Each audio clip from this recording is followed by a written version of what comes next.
Welcome to Get Out with Kerry Kel. When you think of a lawyer, someone more jaded than myself might think of a three-piece suit wearing, hard-hitting, cold, critical, argumentative, bombastic. Surprise! I found one that's warm and friendly. This girl's got a sense of humor and a sparkle in her eye, and we get to claim her as one of our own. Her name is Jill Mullins, and she works at McKinley Irvin Law Firm, downtown Seattle. Come on over here. I want you to meet her. Hi! How are you? I'm good. How are you? I am awesome. Welcome. Thank you. It's a beautiful firm. It's Thank you. gorgeous. Thank you. And thank you so much for letting me introduce you to our Get Out with Kerry Kel fans. It's my pleasure. I can't wait to share all the things that you are up to and all the great things that you are doing for the LGBT community. Great. All right, let's go to your office. All right. Sounds good. Come on.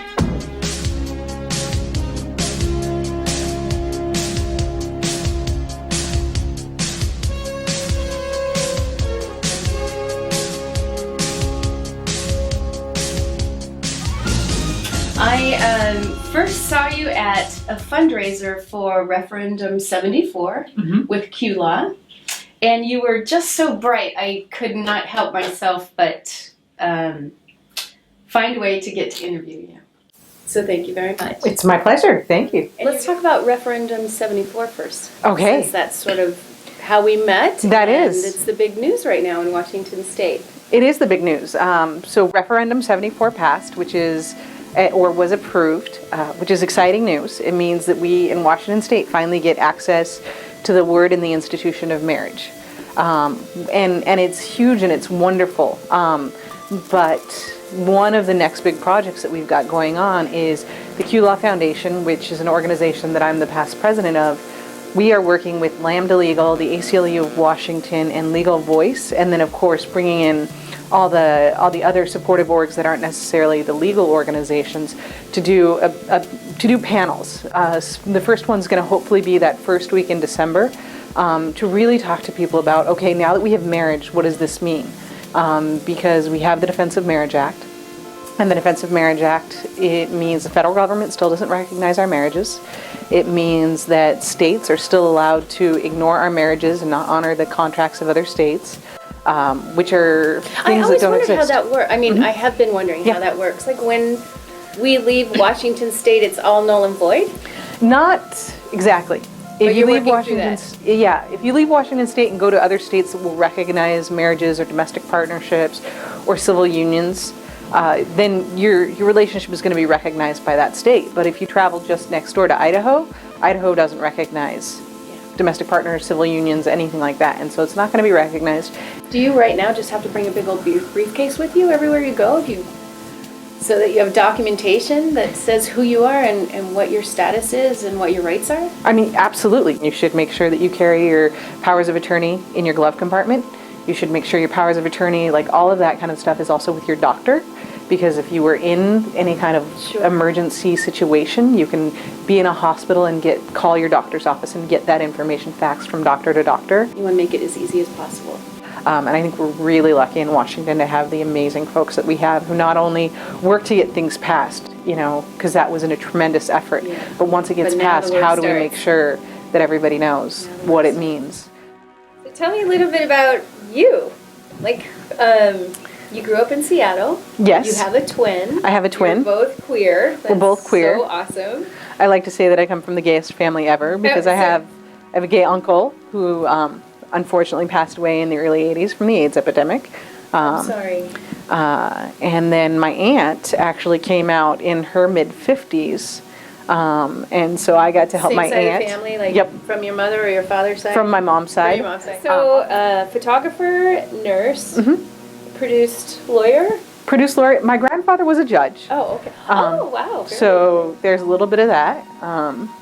But yeah, I think that, so I kind of got into it just because I'm really passionate. Like, things that affect me make me take action. So when I was young, I had a friend who was being abused by a parent. So I went out and went to the library and tried to figure out what to do. And sort of realized there weren't a whole lot of options for her given her situation and all of that, and just kind of, and I'm not really sort of a counselor type. I mean, I love talking to people and all that kind of stuff, but I don't want to just listen. I need something that feels like I can take action. And I always thought I was going to do far more that was women-centered, because probably after the time I turned like 15 or 16, I haven't gone a year of my entire life without having somebody who I consider a friend disclosing to me that they have been a victim of sexual assault. And so that is something I care deeply about. I think the fact that I wanted to read or watch Fried Green Tomatoes when I was in high school is what prompted my brother to warn my dad that I might be coming out at some point. Nice. And so for me, like, I came out a little bit. I dated somebody in high school. I dated an older woman in high school, and it ended up being like all sorts of drama. I wasn't really out, but I ended up getting dumped from my best friend, and like all this kind of stuff. So, and you couldn't say anything. Like, I mean, I was a sophomore in high school, and the first lesbian kiss happened on TV. And while Roxanne likes to try to pretend like she had the first lesbian kiss, it was actually picket fences. And they were banned. Like, the TV show was banned throughout most of the South. And I remember, sort of then my best friend at the time, like, sitting and talking about it and just like having that conversation, and neither one of us being out to the other at that time. Wow. And just kind of having that experience of not being okay, and to think about where we are now. So I went away to Wells College, which happens to be a lesbian college. I mean, a women's college. Oh, okay. So there just sort of is like foreshadowing, right? Yeah. And I think maybe subconsciously I knew that it might be a lot easier, but I didn't really think about it. It had this incredible reputation for leadership, and it was a very small college, and I just went. And I remember I was maybe 2-3 weeks into school, and I lived in the dorm that had our resident advisor building. And so it was a tiny college. I mean, we're talking 285 was the total number of students while I was in. Yeah. And so I'm going into our small residential dorm. I think Leach, that's the name of the dorm. I think it maybe had 50 students in it. And so the residential advisor office, the RA office, is in there, and there's a whole bunch of people in there, and I'm walking by, and they're like, "Hey, Jill, we're doing the who's gay, who isn't game of the freshman class." Like right off the bat. Right off the bat, as awesome. I'm walking by, and they're like, "So we just got to your name." And then the phone rang, and so I went to go answer the phone, and I didn't say anything, because for me, like, the idea of being out to people who while they would become some of my best friends at this moment, were virtual strangers. And so I went and I wrote letters to my family. And came out via writing letters. And you hadn't said anything to the group in the room? I hadn't. But you did that point. The phone rang. I just was able to. Yeah. I wasn't going to be out to strangers and not out to my family. So, I mean, sometimes I think it's chicken to write, and that I didn't. But then on the other hand, I actually think that when you give other people the opportunity to react and like have whatever negative reaction they're going to have without you, then they only respond. And I was terrified of what my dad might say. He's from Eastern Washington. He went to Catholic school. I had no doubt about my mom. And for her, I was just like, well, that woman I used to hang out with all the time, yeah, she was my girlfriend kind of thing. Like, that's kind of what I thought it was. And I remember writing him a letter and just sort of having, I don't even know what it said anymore, because this is back before email really existed. So it was actually a handwritten letter. And I remember feeling like the tone was, until you're okay, like, it's up to you. You have to be okay. And if you're not okay, you're the one who's putting our friendship sort of on the line. Because I'm not going to change. I've been this way forever. And so I put him in the mail, and like having that, like, you just don't know, and the fear and not knowing when it's going to arrive, and mail from New York, the middle of nowhere, New York, to the Tri-Cities, you just don't know. And I got a call from him. And I remember that he said that it is like my eyes being brown or blue. It's just a part of me, and it doesn't change how much he loves me. And Could not have been better words to hear. Yeah, absolutely. Oh. And so for me, like, coming out has been an experience that I've never had any negativity with. So I went and interviewed in Benton County, and I was like, I'm gay, because I didn't really want to leave Seattle, but I needed job, I needed experience, and all that kind of stuff. And so one of your first jobs was in Benton County. Yes. And you were out right at the start. I was out right at the start. I was about to begin my year as the president of the Q-Law Foundation, and I was like, I'm gonna have to go to these events there, and it's got to be okay. Yeah. And Andy Miller, the prosecuting attorney, is like, oh yeah, that's great.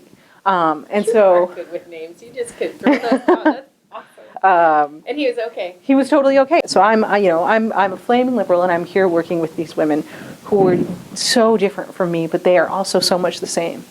They're mothers and grandmothers. I mean, I don't have any children, but I'm a daughter. I'm a granddaughter. And to find ways to connect. And one of the women came to me on like my second day and just said, "We're really excited to have you here, and I think we're going to learn a lot from you." Awesome. So I have a queer twin. Oh, that's right. Yes, You're a twin. Yes. I love it. And you're both queer. We're both queer. Well, so my sister is a little bit genderqueer. Okay, so sister. And so goes by CJ now and doesn't mind whatever pronoun. I still use sister and things like that. And so, but I say queer. I used to say I have a lesbian twin because I thought that was fun. But but so She's I have on another path of self-discovery, different than just lesbian. Yeah, or whatever it is. I mean, I mean, she's just CJ and fabulous and wonderful and so she plays softball. She's like the sporty dyke and whatnot in our family, and so she played softball for a team called the Free Agent Girls or the Fags, and I used to they had blue shirts and I wanted to get pink shirts and say I was the fag hag because I loved going to watch her games and things like that. And so she was on the team with Kate and Charlene. So Kate and Charlene, Charlene tells, it's Charlene's story that is really powerful.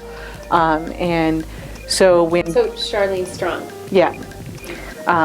And so when Kate died and I heard about what was going on and was there and went with my sister to Kate's funeral and heard the story, and then would be after Lesbian Softball Sunday, we would be talking with the community of people who were supporting Charlene and hearing what was going on with the discrimination, with the nursing home or the funeral home and just everything that was happening.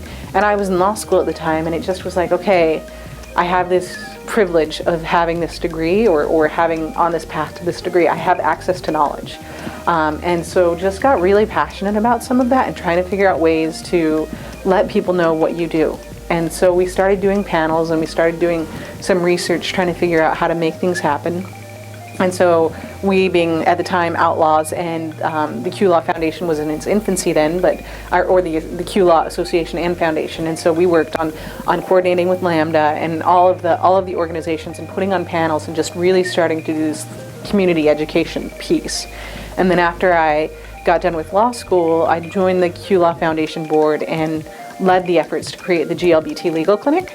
And so we have a legal clinic that meets in King County on a monthly basis that provides a half-hour free legal information and advice. I mean, it's q-law.org, and then you can find the information there. And then so we meet the third Thursday because I like things that have alliteration. So we meet the third Thursday, and we actually just switched, and we have been meeting out at the Dunshee House, now SASG, for several years, and now we're at Seattle Gay Counseling Services. I'm totally butchering the name, but still on Capitol Hill. And so anybody within the LGBT community can come in and ask for advice. Absolutely. On every third Thursday. On every third Thursday. Okay. Technically, you need to have some sort of connection to King County, whether you work in King County or live in King County, because we are through the King County Bar Association Neighborhood Legal Clinic. And technically, you don't actually have to be queer in any way. Because it's open to everybody, but our emphasis and all of our attorneys are trained. So every attorney who volunteers on the clinic has gone through a full day of training. And so they've all been trained so that everybody has at least regardless of their practice area. So they may be doing corporate law in their day, in their day job, but when they're coming, they at least have a level of knowledge, because LGBT legal issues can be so nuanced. So if somebody has a unique legal issue that we know about beforehand, so you call in, it's not a drop-in clinic. And you call in and let people know. Oh, see, I was thinking it would be drop-in. So I'm so people, glad you cleared that up. And people can drop in. Okay.